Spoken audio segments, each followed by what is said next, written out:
YouTube. My name is Jamie. I live in the United States, and I was diagnosed with Lyme disease almost a month and a half ago. I've had Lyme disease for 1 year. I'm 13 years old, and I live in the United States. I think I got bitten at camp in the Poconos Mountains in the summer of 2008. We went to a lot of doctors. Gastroenterologist who thought I had celiac, that was negative. We went to a rheumatologist. They thought I had junior rheumatoid arthritis, or juvenile rheumatoid arthritis, that was negative. I went to a neurologist. They thought I had MS, that was negative. I went to an allergist. They thought I was allergic to my guinea pigs. I have a dog. She's right there. And cats, they're in the other room. That was negative. I went to an immunologist. He couldn't figure out anything. He told me I was basically crazy. Most of the doctors I went to said that, but I wasn't. Because one of the reasons a lot of doctors thought I was crazy is none of the symptoms really were didn't fit together, except in Lyme disease, but many doctors don't think those symptoms are Lyme disease. I had a biting sensation on my legs. At first, when I first got back from camp, I thought I had brought bed bugs back in my bag, but it turned out to be a Lyme symptom. I had shortness of breath. They thought I had asthma. I don't have asthma. I had heart palpitations. I had joint pain and swelling. I had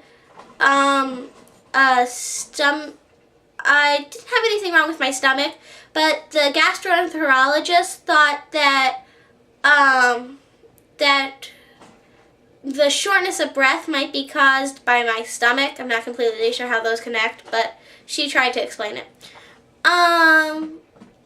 I had fatigue.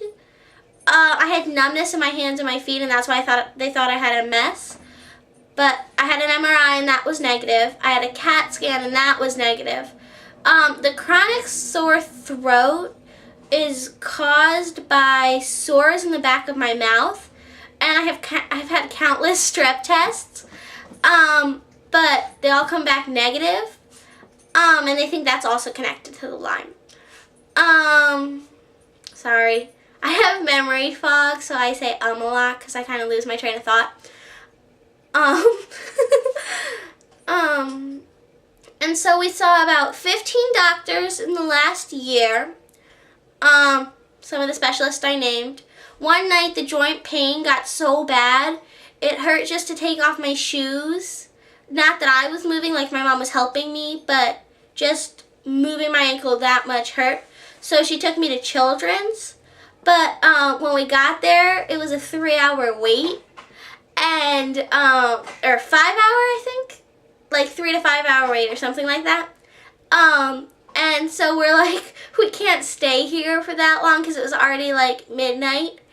And so we called our physician, like my primary physician, and she called in naproxen, and I've been taking it ever since. And it has been so helpful. And that's why they thought I had juvenile rheumatoid arthritis, because it's commonly used for that, but it really helped my joint pain. I'm on a ton of supplements. I had a split vitamin D where part of my vitamin D is too high and then the other part's too low. Like my vitamin D was like at 6 or something. And I have one of the co-infections. Even though I don't have 5 positive Lyme bands, I have like 3 positive, and then, or 2 positive, and then 2 or 3 partially positive. They count that as Lyme, this one doctor I'm with. And I had to have been bitten by something, and they think it's a tick, because I have one of the co-infections that goes along with Lyme. So they know I have Lyme. They just can't prove it. And some of the problems that go along with that is our insurance doesn't cover it now because I don't have 5 positive Lyme bands like the CDC says you have to have for your insurance to cover it. But I know people with only 1 positive Lyme band and they have Lyme. And through all of this, we found that my mom has a lot of the symptoms that are associated with Lyme, so she's having an appointment with the doctor later.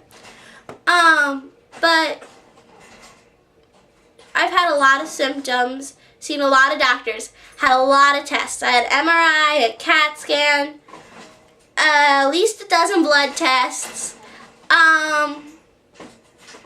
And I have to caution everyone, even if the test results say it's negative for Lyme, you need to get the paperwork and see how many Lyme bands are positive. Like I said, I only have like 2 positive Lyme bands, and on the Quest blood test, I only have 1 positive Lyme band, but I have Lyme.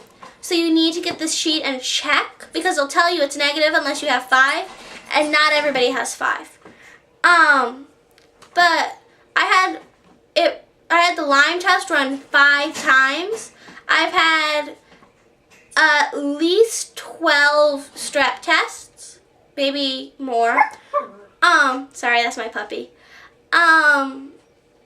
I had a whole allergy panel on my back, which everything was negative for.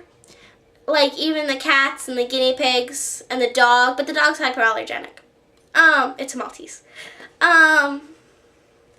And at one point they thought I might have some symptoms because the guinea pigs, they used to be in my room, and they thought it might be like something that had to do with like their pee or something. My mom came up with that theory, but it was like really wrong, but it was kind of funny. And I missed 25% of this school year. They like threatened my mom because she wasn't getting the doctor's notes because that was like the farthest thing from our mind because we were just trying to get me better. But we weren't getting the doctor's notes, so they were like, okay, we're gonna put you in jail. But we got the doctor's notes and everything turned out okay. But catch up was really hard. Like I was always playing catch up. Even when I was out, I was trying to get the work, but you really have to be in class. So that's one of the challenges that came along with it. But, yeah, that's basically my story. We found a wonderful doctor now. He has me on lots of supplements, and he has me on vitamin D and stuff for my throat. And I'm on minocycline. It's the only antibiotic I am currently on as of June, sorry. It's June 16th, 2009. It's the only supplement I'm on, antibiotic, I'm sorry. It's word recall. And I'm on naproxen still. I was on Valtrex, but they got really worried because it stopped working, so they think I might have become immune to it. But yeah, I think I'm going to post a video about the meds I'm on. But okay, I'll give you guys an update later. Bye!